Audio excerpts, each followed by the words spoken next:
अस्सलाम वालेकुम। जिस वक्त ईरान, अमेरिका और इसराइल की जंग शुरू हुई, उस वक्त कुवैती नजाद अमेरिकी सहाफ़ी अहमद शहाबुद्दीन कुवैत में अपने किसी काम के सिलसिले में मौजूद थे। 3 मार्च 2026 को अहमद शहाबुद्दीन को कुवैत में हिरासत में ले लिया जाता है। उन पर यह इल्ज़ाम लगाया जाता है कि उन्होंने झूठी मालूमात फैलाई, उन्होंने कुवैत की कौमी सलामती को नुकसान पहुंचाया और उन्होंने अपने मोबाइल फ़ोन का गलत इस्तेमाल किया। कमेटी टू प्रोटेक्ट जर्नलिस्ट के मुताबिक ये गिरफ्तारी इसलिए हुई कि उन्होंने कुवैत में वाक़े अमरीकी एयरबेस के करीब एक अमरीकी तैयारे के गिरने की वीडियो फिल्म बंद की और इसे पोस्ट किया, जिसकी CNN ने भी तस्दीक की थी। अहमद शहाबुद्दीन कोई आम सहाफ़ी नहीं है। ये वो सहाफ़ी हैं जो HuffPost, BBC, PBS, New York Times और अल जज़ीरा जैसे इदारों के साथ काम कर चुके हैं, लेकिन फिर भी कुवैत में इन्हें हिरासत में लिया गया सिर्फ इसलिए कि उन्होंने एक वीडियो पोस्ट की, जो कि सहाफ़ियों का काम होता है। बैनुल अक़वामी कानूनी टीम ने उनका 52 दिन तक मुकदमा लड़ा। 52 दिन तक वो कुवैती हुकूमत की हिरासत में रहे और 52 दिन के बाद अदालत की जानिब से उन्हें इन इल्ज़ामात से बरी कर दिया गया और अब उनकी रिहाई होने के करीब है और जल्द ही अब ये बताया जा रहा है कि उन्हें रिहा कर दिया जाएगा। कुवैत में भी दीगर खलीजी ममालिक की तरह नए सिक्योरिटी कवानीन मंजूर हुए हैं, जिनमें दहशत गर्दी की तारीफ में जो इक़दामात शामिल हैं, उनमें ऐसे इक़दामात हैं जो मुआशरे के अमन व सलामती को ख़तरे में डालें, जो अवाम में खौफ फैलाएं।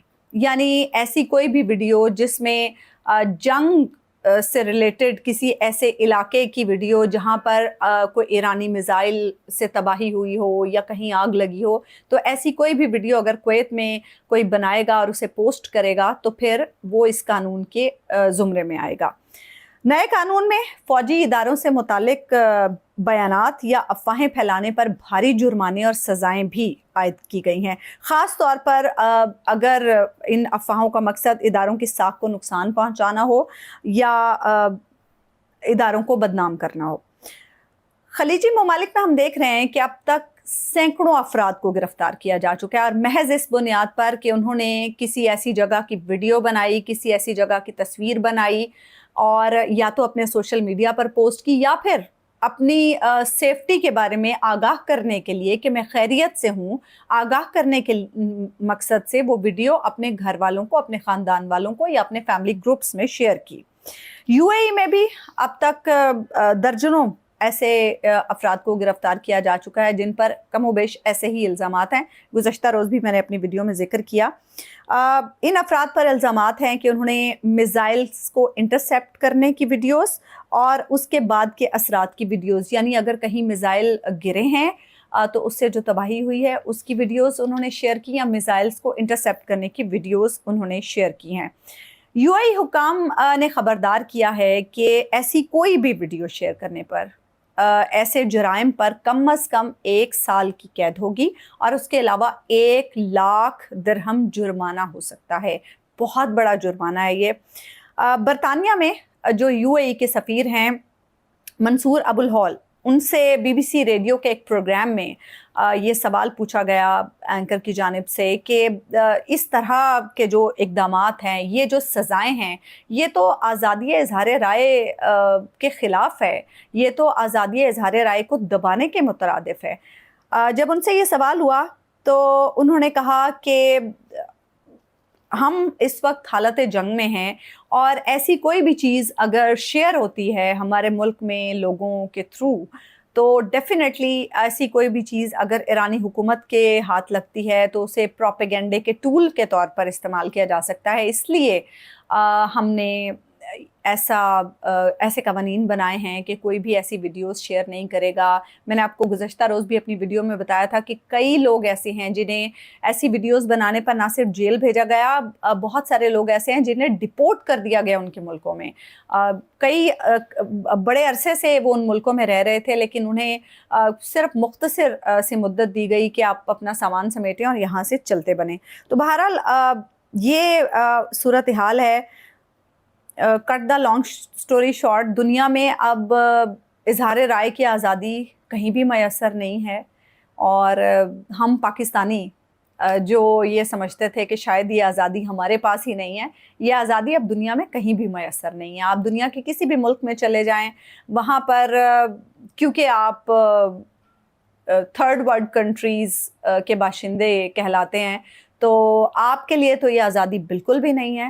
اگر یہ آزادی کہیں اگر ہے بھی تو اس ملک کے اپنے رہنے والوں کے لیے ہو سکتی ہے, لیکن ہم لوگوں کے لیے نہیں ہے. تو مجھے یہ لگتا ہے کہ بہت سارے لوگ جو صرف اس لیے یہاں سے کوچ کرنا چاہتے ہیں کہ پاکستان کے حالات بہت خراب ہو چکے ہیں, یہاں پر اظہار رائے کی آزادی نہیں ہے, یہاں پر سیکیورٹی نہیں ہے, یہاں پر جاب سیکیورٹی نہیں ہے, یہاں پر معاشی حالات برے ہیں, تو باہر کے ملکوں میں بھی حالات کچھ اچھے نہیں ہیں. اب سے 1 سال پہلے تک میں بھی یہی سوچتی تھی کہ شاید اب وقت آ گیا ہے کہ ہمیں اس ملک سے چلے جانا چاہیے. اب پاکستان میں رہنا بہت مشکل ہے, معاشی طور پر بھی, سیکیورٹی کے لحاظ سے بھی, اور دیگر جو مسائل ہیں اس لحاظ سے بھی. لیکن اب اس جنگ کے بعد جو میں نے دنیا کا ایک نقشہ دیکھا ہے, اور اس جنگ کے بعد جو دنیا کے مختلف ملکوں کے حالات دیکھے ہیں, خاص طور پر اپنے دوست خلیجی ممالک کے, تو اس کے بعد مجھے لگتا ہے کہ اگر آپ نے انہی کنڈیشنز میں رہنا ہے تو اپنے ملک میں ہی کیوں نہ رہ لیں.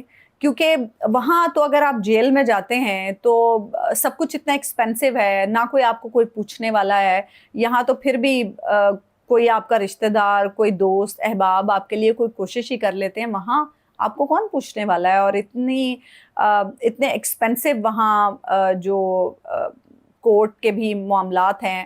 خیر کم ایکسپینسو تو یہاں بھی نہیں ہے, لیکن بہرحال بہتر ہے کہ اگر یہی صعوبتیں, یہی مصائب, یہی مصیبتیں باہر کے ملک میں رہ کے برداشت کرنی ہیں تو پھر اپنے ملک میں ہی رہ لیں, اپنے ملک میں ہی برداشت کر لیں. بہرحال باقی دنیا بھی اب ہمارے جیسی ہو چکی ہے, تو پاکستانیوں آپ کو لیفٹ آؤٹ فیل کرنے کی بالکل ضرورت نہیں ہے. دنیا کے حالات بھی ہمارے جیسے ہی ہیں, اور خیر اس میں کوئی خوشی کی بھی بات نہیں ہے. لیکن بہرحال گزشتہ روز کی ویڈیو سے کچھ لوگوں نے یہ تاثر لیا کہ شاید میں یہ کہہ رہی ہوں کہ دبئی اب ختم ہو گیا ہے. بہت سارے لوگ یہ بات کر رہے ہیں کہ اب وہ سیکیورٹی, وہ آپ کہہ لیں کہ چونکہ انویسٹمنٹ کا ہب کہلاتا تھا اور بڑا سیف ہیون کہلاتا تھا دبئی, تو ڈیفینیٹلی اس جنگ کے بعد جو نقشہ بنا ہے, نہ دبئی نہ دیگر خلیجی ممالک پہلے جیسے تو کبھی نہیں رہیں گے. وہاں کے قوانین جو سخت ہوئے ہیں اس کی لپیٹ میں ہم جیسے بہت سارے لوگ آئیں گے مستقبل میں بھی. اور لیکن اس میں ایک مثبت پہلو بھی ہے, وہاں بہت سی اپرچونٹیز بھی اب پیدا ہوں گی, کیونکہ ڈیفینیٹلی ان ممالک میں کافی تباہی ہوئی ہے, اور جو مین پاور ہے یہ ہمیشہ سے ہم جیسے ملکوں سے ہی حاصل کرتے ہیں. جب وہاں پہ کوئی کنسٹرکشن کا کام ہوتا ہے, جب وہاں پر کچھ اور اس طرح کے کام ہوتے ہیں, تو جب بھی کوئی اب جتنی وہاں پر تباہی ہوئی ہے, یقیناً وہاں پر اب جو کنسٹرکشن اور دیگر کام شروع ہوں گے تو اس میں پھر مین پاور کے لیے پاکستان کی طرف ہی دیکھا جائے گا, کیونکہ سب سے سستی جو افرادی قوت ہے وہ یہیں سے میسر ہوتی ہے. تو یقیناً اپرچونٹیز بھی ہوں گی, لیکن اس کے ساتھ ساتھ ہمیں بہت محتاط رہنے کی بھی ضرورت ہے. خاص طور پر سوشل میڈیا کے استعمال پر بہت زیادہ احتیاط کی ضرورت ہے, کیونکہ اپنے ملک میں بھی دیکھ لیں بہت چھوٹی چھوٹی باتوں پر آپ پیکا کی زد میں آ سکتے ہیں. بہت چھوٹی چھوٹی جو چیزیں ہیں اس پر آپ سائبر کرائمز کی زد میں آ سکتے ہیں. تو سوشل میڈیا کا استعمال بہت احتیاط سے کریں, چاہے آپ دیگر ممالک میں ہیں, چاہے آپ خلیجی ممالک میں ہیں, چاہے آپ ویسٹ کے ممالک میں ہیں, چاہے آپ پاکستان میں ہیں. دنیا اب ایک جیسی ہو چکی ہے. آپ سے ملاقات ہوگی کل, مجھے اجازت دیجیے. اللہ نے کے پان.